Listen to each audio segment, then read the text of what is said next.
નકલી પનીર, નકલી મસાલા અને ખાવા પીવાની વસ્તુઓમાં ભેળસેળના કિસ્સા સાંભળ્યા હશે. એ સાંભળીને આપણું લોહી પણ ઉકળી જતું હશે, ખરું ને? પણ હવે સાવધાન થઈ જાઓ, કારણ કે બજારમાં હવે લોહીના સોદાગરો સક્રિય થયા છે. જી હા, બિલકુલ સાચું સાંભળી રહ્યા છો. લોહી ઉકાળનારા આ પાપીઓ હવે માણસના લોહીને પણ નથી છોડતું. અમદાવાદમાં લોકોની જિંદગીનો સોદો કરતો અત્યાર સુધીનું સૌથી મોટું અને ભયાનક બ્લડ પ્લાઝમા ભેળસેળ રેકેટ પકડાયું છે. શું છે આ સમગ્ર ઘટના અને કઈ રીતે આ રેકેટનો પર્દાફાશ થયો છે, એ જાણતા પહેલા લલકાર ન્યૂઝને લાઈક, શેર અને સબસ્ક્રાઇબ જરૂરથી કરજો. નમસ્કાર, લલકાર ન્યૂઝ સાથે હું રિયા રાવલ.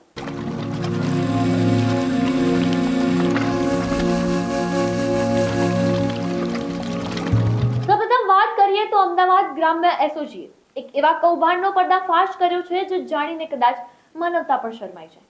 જરા વિચારો, હોસ્પિટલમાં જિંદગી અને મોત વચ્ચે ઝોલા ખાતો દર્દી જેને તાત્કાલિક પ્લાઝમાની જરૂર છે, તેને અસલી પ્લાઝમાની જગ્યાએ આ લોહીના સોદાગરો નકલી પ્લાઝમા ચડાવી દેતા હતા.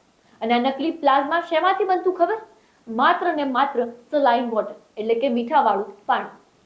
પોલીસે આ કેસમાં 4 નરાધમોની ધરપકડ કરી છે અને આખું નેટવર્ક એટલું શાતિર હતું કે જાણીને તમે પણ ચોંકી જશો. સૌથી પહેલા વાત કરું તો માસ્ટરમાઇન્ડ દિનેશ ચૌધરી. આખો ખેલ રચનાર દિનેશ અગાઉ એક ફાર્મા કંપનીમાં બ્લડ પ્લાઝમા કલેક્શન એક્ઝિક્યુટિવ હતો. એટલે કે તેને ચોરીની અને લૂપ હોલ્સની બધી જ ગલીઓ ખબર હતી. તેણે બાબડામાં એક મકાન ભાડે રાખ્યું અને ત્યાં જ નકલી પ્લાઝમા બનાવવાનું કારખાનું ખોલી નાખ્યું. બીજા નંબરે આવે છે રફીક ખલીફા અને જીતેન્દ્ર સોલંકી. એટલે કે આ બંને બ્લડ પ્લાઝમા લાવવા અને લઈ જવા વાળા વાહનના ડ્રાઈવર અને કો ડ્રાઈવર હતા. આ બંને અલગ અલગ બ્લડ બેંકમાંથી ઓરિજિનલ પ્લાઝમાની ચોરી કરીને દિનેશને પહોંચાડતા. અને દિનેશ શું કરે? દિનેશ તેમાં સલાઇન વોટર ભેળવીને જથ્થો ડબલ કરી નાખે. હવે આવે છે મોહન ગાયકવાડ.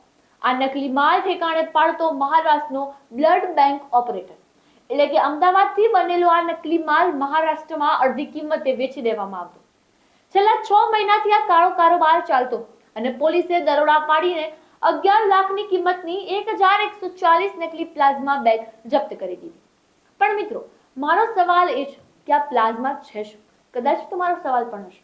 તો આ નકલી પ્લાઝમાથી દર્દીને નુકસાન પણ શું થાય, તો આપણે જોઈશું. લોહીની અંદર જે પીળા રંગનો પ્રવાહી ભાગ હોય છે તેને પ્લાઝમા કહેવાય. આપણા લોહીમાં 55% ભાગ પ્લાઝમા હોય છે. અને આ પ્લાઝમામાં પાણી, હોર્મોન્સ, પ્રોટીન અને એવા પોષક તત્વો હોય છે જે શરીરનું જીવતું રાખવા અને રોગો સામે લડવા માટે જરૂરી પોષક તત્વો અને શક્તિ પૂરી પાડે છે. આ પ્લાઝમાની સૌથી જરૂર કોને પડે સૌથી વધારે? તો એ છે ગંભીર અકસ્માત કે ટ્રોમાના દર્દીઓ. એટલે કે જે દર્દીઓનું બહુ લોહી વહી ગયું હોય, તેઓ શોકમાં જતા રહ્યા હોય, એટલે કે કોમામાં જતા રહ્યા હોય એ ટાઈમ. બીજા નંબરે આવે છે દાઝી ગયેલા દર્દીઓ, એટલે કે બર્ન પેશન્ટ. એટલે કે અગ્નિમાં ગંભીર રીતે દાઝી ગયેલા લોકોના શરીરમાંથી પ્લાઝમા ઝડપથી ઓછું થઈ જાય છે. તેમને બચાવવા માટે પ્લાઝમા જરૂરી છે. ત્રીજા નંબરે આવે છે લીવર ટ્રાન્સપ્લાન્ટ કે લીવર ફેલો. એટલે કે જેમના લીવર કામ નથી કરતા, તેમના શરીરમાં લોહી ગંઠાવાની પ્રક્રિયા એટલે કે ક્લોટિંગ બંધ થઈ જાય છે અને તેને રોકવા પ્લાઝમા અપાય છે. ચોથા નંબરે આવે છે કેન્સર અને બ્લીડિંગ ડિસઓર્ડર. એટલે કે હિમોફોલિયા જેવા રોગો અથવા કીમોથેરાપી લેતા દર્દીઓ જેમના શરીરમાં ક્લોટિંગ ફેક્ટર્સ બહુ ઓછા છે. હવે કલ્પના કરો કે એક દર્દી હોસ્પિટલના બેડ પર જિંદગી અને મોત વચ્ચે ઝોલા ખાઈ રહ્યો છે. ડોક્ટરે કીધું કે તાત્કાલિક પ્લાઝમા ચડાવવો પડશે, નહીં તો આ દર્દી નહીં બચે. અને તેવા સમયે તમારા નજીકના માણસો આવા નરાધમોના બનાવેલા સલાઇન વોટર વાળું નકલી પ્લાઝમા ડોક્ટરને આપે અને ડોક્ટર એ દર્દીને ચડાવે, ત્યારે શું થાય તમે જાણી શકો છો કે આજે આપણે ઓર્ડર જોયો કે કેટલા ડિસઓર્ડર પ્રમાણે આ પ્લાઝમા જરૂરી છે. અને જો આ વ્યક્તિમાંથી તમારું કોઈ અંગતનું વ્યક્તિ જેને આ પ્લાઝમા, નકલી પ્લાઝમા એટલે કે ભેળસેળ વાળું પ્લાઝમા ચડાવવામાં આવે, તો તમારું જે સગા સંબંધી છે, તમારા જે નજીકના માણસ છે, એમનું 24 કલાકની અંદર મૃત્યુ થાય. અને આ કોઈ સામાન્ય ભેળસેળ નથી, આ છે સીધું મર્ડર. જી હા, પહેલી અસર થાય છે ડેથ વોરંટ. એટલે કે દર્દીને પ્લાઝમાની જરૂર પ્રોટીન અને ક્લોટિંગ ફેક્ટર એટલે કે લોહી ગંઠાવા માટે. સલાઇન વોટરમાં આવું કંઈ હોતું જ નથી. એટલે દર્દીનું ઇન્સ્ટન્ટ બ્લીડિંગ એટલે કે આંતરિક રક્તસ્રાવ બંધ થઈ જાય. અને બંધ થાય એટલે શું થાય? દર્દી તડપીને દમ તોડી દે. બીજી અસર થાય છે ભયાનક ઇન્ફેક્શન.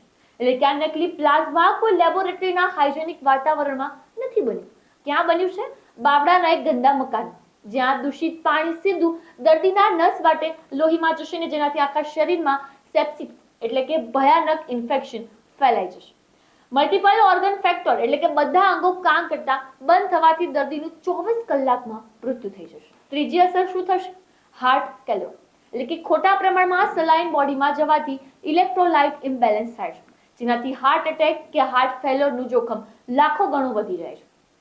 અત્યારે આપણે જોઈ રહ્યા છીએ કે શું ઘટના બની રહી છે. અમદાવાદના એસઓજીએ એક પર્દાફાશ કર્યો છે, પણ પોલીસ સામે હતી સૌથી મોટો પડકાર તો એ છે કે છેલ્લા 6 મહિનામાં નકલી પ્લાઝમા કઈ હોસ્પિટલોમાં સપ્લાય થયું છે. કેટલા નિર્દોષ દર્દીઓના શરીરમાં આ મોતનું પાણી ચડાવી દેવું છે. કેટલાના કારણે કેટલા લોકોએ પોતાના સ્વજનો ગુમાવ્યા છે અને કેટલા લોકો સ્વજનો ગુમાવવાની ક્ષણમાં છે. તેની ગણતરી કરવી ખરેખર મુશ્કેલ બની રહી છે. બ્લડ ચોરી અને નકલી પ્લાઝમાનો ગુનો નોંધીને પોલીસે તપાસના ચક્રો ગતિમાન તો કર્યા છે, પણ આ લોહીના સોદાગરોએ જે કૃત્ય કર્યું છે તે માફીને લાયક બિલકુલ છે? મારા મતે તો નથી. આવા નરાધમોને ફાંસીની સજા થવી જોઈએ કે નહીં? તમારો શું અભિપ્રાય છે? કોમેન્ટમાં અવશ્ય જણાવજો. આપના પોતાના પ્લેટફોર્મ લલકારને લાઈક કરો, ફોલો કરો, સબસ્ક્રાઇબ કરો અને શેર કરો.